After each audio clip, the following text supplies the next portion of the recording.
রহস্যময় স্বপ্ন কি সত্য হয়? সব স্বপ্ন কি শুধু কল্পনা?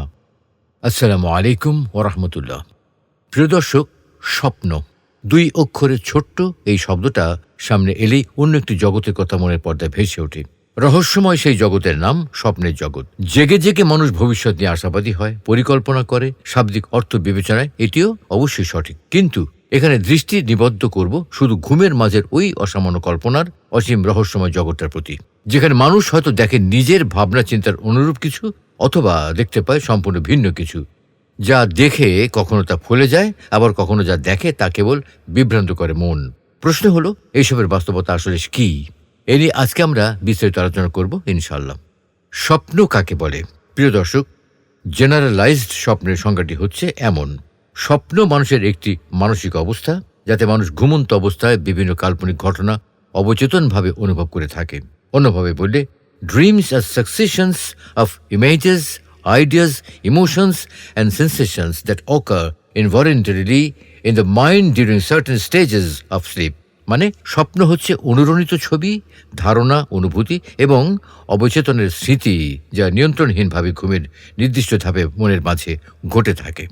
মানুষ জীবনের ৩৩% সময়, অর্থাৎ গড়ে ৬৫ বছরের জীবনে প্রায় ২১.৫ বছর ঘুমিয়ে কাটায়। সুতরাং এটি অনস্বীকার্য, ঘুম আমাদের জীবনে খুব গুরুত্বপূর্ণ একটি অংশ, আর স্বপ্ন মানুষের ঘুমন্ত জীবনের অবিচ্ছেদ্য বিষয়। তবে স্বপ্নের ধারণা মাত্র এটুকুতেই সীমাবদ্ধ নয়, বরং এর বিস্তৃতি, ব্যাপ্তি, প্রয়োজনীয়তা ও প্রভাব আমাদের বাকি ৬৭% জীবনেও ব্যাপকভাবে বিদ্যমান করে।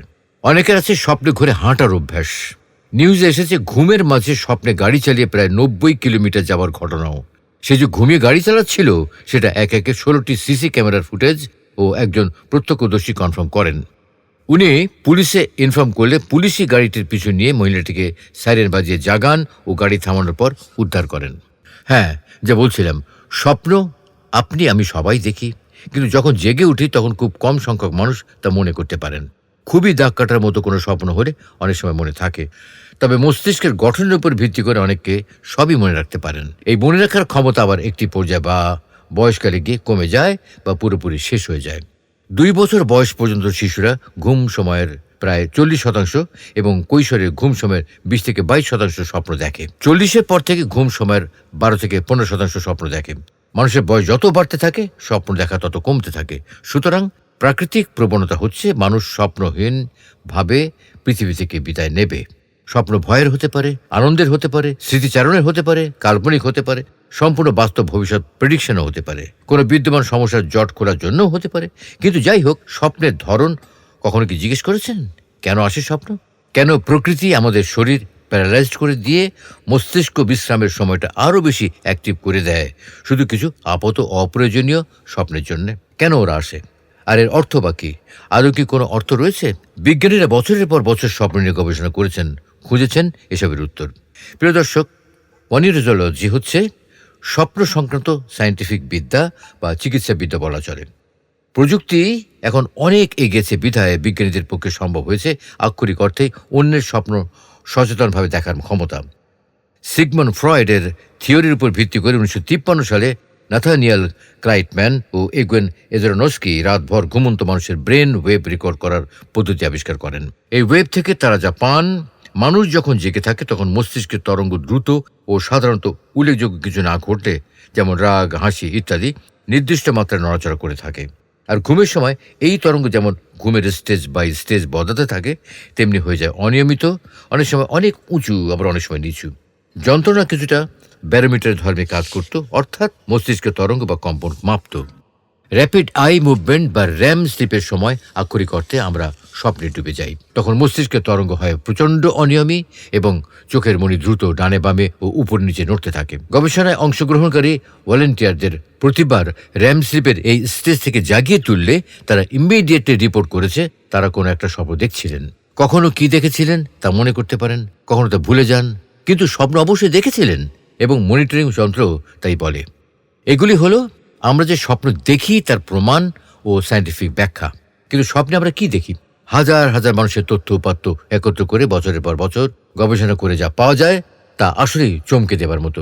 মনে পড়ে শিশুকালে ভয়ের স্বপ্ন দেখতেন বেশি, বা আপনার ১২ বছরের নিচের বাচ্চাটি ভয়ের স্বপ্ন দেখার কথা শেয়ার করেছে কখনো। ছোট বাচ্চারা ভয়ের স্বপ্ন দেখে কারণ প্রকৃতি তাদের এটা দেখায় মূলত আমাদের ডিএনএর মাধ্যমে। এই ডিএনএর প্রভাব শুধু আমাদের পিতামাতা বা তার পূর্বপুরুষদের থেকে আসে না, বরং আসতে পারে হাজার হাজার বছর বা মিলিয়ন মিলিয়ন বছর আগে মানুষের আদিরূপ থেকেও। যারা প্রাকৃতিক প্রতিকূলতার বিরুদ্ধে লড়ছে, যাপন করে গেছে পাশবিক জীবন, আদি পুরুষদের ভয়াবহ অভিজ্ঞতা শিশুদের ফাঁকা মেমোরিতে প্রভাব ফেলে। তাই বন্য প্রাণী তাড়া করা, অচেনা প্রাণীদের হামলা মোকাবেলা করা ইত্যাদি স্বপ্ন এমনকি অবুঝ শিশুরা দেখে। কিন্তু যখনই আমরা ধীরে ধীরে বড় হতে থাকি, আমাদের স্বপ্নের ধরন বদলে যেতে থাকে। কিন্তু আবারও ভাবতে হচ্ছে কেন এগুলো আমাদের স্বপ্নে আসে। ভয়াবহ স্বপ্নগুলো ব্যাখ্যা দিতে গিয়ে ডক্টর টম কার্সলে ব্যাখ্যা করেছেন, প্রকৃতি আমাদেরকে ঘুমের সময় এই অ্যাডভেঞ্চারগুলোতে পাঠিয়ে দেয় মূলত প্রশিক্ষণ দিতে। প্রতিকূলতার যে উপাদানগুলো বিদ্যমান তা অবচেতন মনে জানতে পারে এবং নিজেই একটি প্রতিরক্ষা ব্যবস্থা গড়ে তোলে, অটোমেটেড সিস্টেমের মতো, এবং আমাদেরকে দেখাতে থাকে সম্ভাব্য সমস্যা ও তাদের সমাধান। এগুলো অবচেতনে আমাদের ট্রেন্ড করে রেখে যায় এবং সাবধান করে দিয়ে যায় বাস্তব জীবনে চলার সময়। স্বপ্নের ব্যাখ্যা, স্বপ্নের বর্ণনা দিতে গিয়ে অবচেতনে মিথ্যা বলতে শুরু করে অধিকাংশ মানুষ। যা দেখেছে তা বলতে গিয়ে অজান্তেই বদলে যায়। বক্তা অনেক সময় বুঝতে পারেন, তবে বেশিরভাগ সময় পারে না। স্বপ্ন নিয়ে চর্চা করা একটা সম্পূর্ণ সংস্কৃতি ও জনপদ রয়েছে। প্রাচীন বিভিন্ন বিদ্যায় পারদর্শী এই জনপদের নাম একটি গামেক। তারা বর্ণনা করা স্বপ্নের অর্থ বলতে পারে। যিনি অর্থ বলেন বেশিরভাগ সময় বক্তার সমস্তটা তার কাছে থাকে অজানা, তবু আশ্চর্যজনকভাবে মিলে যায়। তাই স্বপ্ন নিয়ে ইসলামেরও রয়েছে সুস্পষ্ট নির্দেশনা, ইসলামের নির্দেশনা। প্রিয় দর্শক, স্বপ্নের জগৎটি বাস্তব জগতের চেয়ে একটি আলাদা এবং বিদ্যমান জগৎ। স্বপ্নের গুরুত্ব আমাদের জীবনে অপরিসীম। অতিরিক্ত স্বপ্ন যেমন বাস্তব জীবনে এনে দিতে পারে ডিপ্রেশনের মতো বাজে অনুভূতি, তেমনি সবসময় ভালো বা সুখের স্বপ্ন দেখাটাও আমাদের জন্য মঙ্গলকর নয়। কোনো কোনো ক্ষেত্রে যারা ভয়ের স্বপ্ন, দুঃস্বপ্ন দেখেন বাস্তব জীবনে সুখী হয়ে থাকেন। আবার সুখের স্বপ্ন, অতিরিক্ত স্বপ্ন দেখা মানুষদের বাস্তব জীবন হয়ে থাকে বিষাদময়। তাই স্বপ্নের ভূমিকা অস্বীকার করার কোনো উপায় নেই। তাই জানা প্রয়োজন ইসলাম এটাকে কিভাবে ব্যাখ্যা করে। ইসলামের দৃষ্টিতে ঘুমন্ত ব্যক্তি যা দেখে সেটিকে 3 ভাগে বিভক্ত করা যায়। 1, আল্লাহর পক্ষ থেকে স্বপ্ন; 2, শয়তান কর্তৃক ভীতি প্রদর্শন; এবং 3, মনের ভাবনা। এই প্রকার ভেদের প্রমাণ সহিহ মুসলিমে বর্ণিত হাদিস। নবী করিম সাল্লাল্লাহু আলাইহি ওয়াসাল্লাম কিয়ামতের সময় যখন কাছাকাছি হবে, তখন মুসলিমদের স্বপ্ন মিথ্যা হবে না এবং যে যত সত্যবাদী হবে তার স্বপ্ন তত সত্য হবে। স্বপ্ন 3 প্রকার: উত্তম স্বপ্ন, যা আল্লাহর পক্ষ হতে সুসংবাদ; ভীতিপ্রদ স্বপ্ন, যা শয়তানের পক্ষ হতে হয়ে থাকে, যা মানুষ চিন্তা ভাবনা ও ধারণা অনুপাতে দেখে থাকে। যে ব্যক্তি কোনো খারাপ স্বপ্ন দেখবে তার উচিত ঘুম থেকে জেগে নামাজ পড়া এবং ওই স্বপ্ন সম্বন্ধে কারোর সঙ্গে আলাপ না করা। অন্য হাদিস রয়েছে, নবী সাল্লাল্লাহু আলাইহি ওয়াসাল্লাম বলেন, স্বপ্ন 3 প্রকার: আল্লাহর পক্ষ থেকে সুসংবাদ, মনের নানান ভাবনা, শয়তানের ভীতি প্রদর্শন। আমাদের কেউ যদি এমন কোনো স্বপ্ন দেখে যা তার পছন্দ হয়, তাহলে সে যদি চায় সেটি বর্ণনা করতে, আর যদি অপছন্দনীয় কিছু দেখে তাহলে কারো কাছে যেন বর্ণনা না করে। তার উচিত উঠে নামাজ পড়া। আবু কাতাদাহ রাদিয়াল্লাহু আনহু থেকে বর্ণিত, নবী সাল্লাল্লাহু আলাইহি ওয়াসাল্লাম বলেন, উত্তম স্বপ্ন আল্লাহর পক্ষ থেকে আর দুঃস্বপ্ন শয়তানের পক্ষ থেকে। অতএব কেউ অপ্রীতিকর কিছু দেখলে সে যেন তার বাম দিকে 3 বার হালকাভাবে থুতু ফেলে এবং এর অনিষ্ট থেকে আল্লাহর কাছে আশ্রয় প্রার্থনা করে। তাহলে এই স্বপ্ন তার কোনো ক্ষতি করতে পারবে না। জাবের রাদিয়াল্লাহু আনহু থেকে বর্ণিত, রাসূলুল্লাহ সাল্লাল্লাহু আলাইহি ওয়াসাল্লাম বলেন, তোমাদের কেউ অপছন্দনীয় কিছু স্বপ্ন দেখলে সে যেন তার বাম দিকে 3 বার থুতু নিক্ষেপ করে এবং শয়তান থেকে 3 বার আশ্রয় প্রার্থনা করে। আর যে পার্শ্বে সে শুয়েছিল সেই পার্শ্ব যেন সে বদল করে নেয়। আবু সাঈদ খুদরী রাদিয়াল্লাহু আনহু থেকে বর্ণিত, রাসূলুল্লাহ সাল্লাল্লাহু আলাইহি ওয়াসাল্লাম বলেন, যখন তোমাদের কেউ এমন কোনো স্বপ্ন দেখে যা দেখে তার ভালো লাগে, সে স্বপ্ন আল্লাহর পক্ষ থেকে। অতএব সে যেন আল্লাহ তাআলার প্রশংসা করে এবং যা সে দেখেছে তা অন্যের নিকট প্রকাশ করে। আর সে যদি এর বিপরীত মন্দ স্বপ্ন দেখে তাহলে সেটা শয়তানের পক্ষ থেকে। অতএব সে যেন এর অনিষ্ট হতে আল্লাহর কাছে আশ্রয় প্রার্থনা করে এবং অন্য কারো নিকট তা ব্যক্ত না করে, তাহলে তাতে তার কোনো অনিষ্ট হবে না।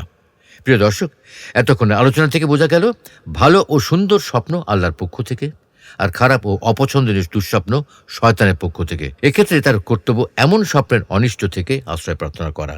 মোট কথা, একজন মানুষ স্বপ্নে অপছন্দনীয় কিছু দেখলে তার করণীয় শিষ্টাচার কি হবে সেটা এই হাদিসগুলো থেকে গ্রহণ করা যেতে পারে। গুরুত্বপূর্ণ শিষ্টাচার হলো একথা জেনে রাখা যে দুঃস্বপ্ন শয়তানের পক্ষ থেকে। শয়তান তাকে দুশ্চিন্তাগ্রস্ত করতে চায়। সে যেন শয়তানকে পরাজিত করে এবং এই স্বপ্নের প্রতি ভ্রুক্ষেপ না করে। সে যেন অভিশপ্ত শয়তান থেকে আশ্রয় প্রার্থনা করে। সে যেন এই দুঃস্বপ্নের অনিষ্ট থেকে আশ্রয় প্রার্থনা করে। সে যেন বাম দিকে 3 বার সামান্য থুতু ফেলে, কাউকে এই স্বপ্নের সংবাদ প্রদান না করা।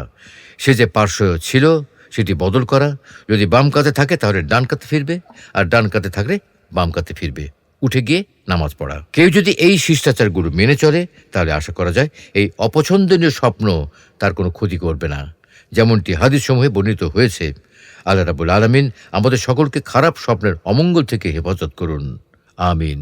কোরআন ও হাদিসের আলোকে জীবন গড়ুন। ইসলাম অ্যান্ড লাইফের সাথে থাকুন। নিয়মিত আমাদের ভিডিও আপডেট পেতে ইসলাম অ্যান্ড লাইফ চ্যানেলটি সাবস্ক্রাইব করে বেল আইকনটি প্রেস করে দিন।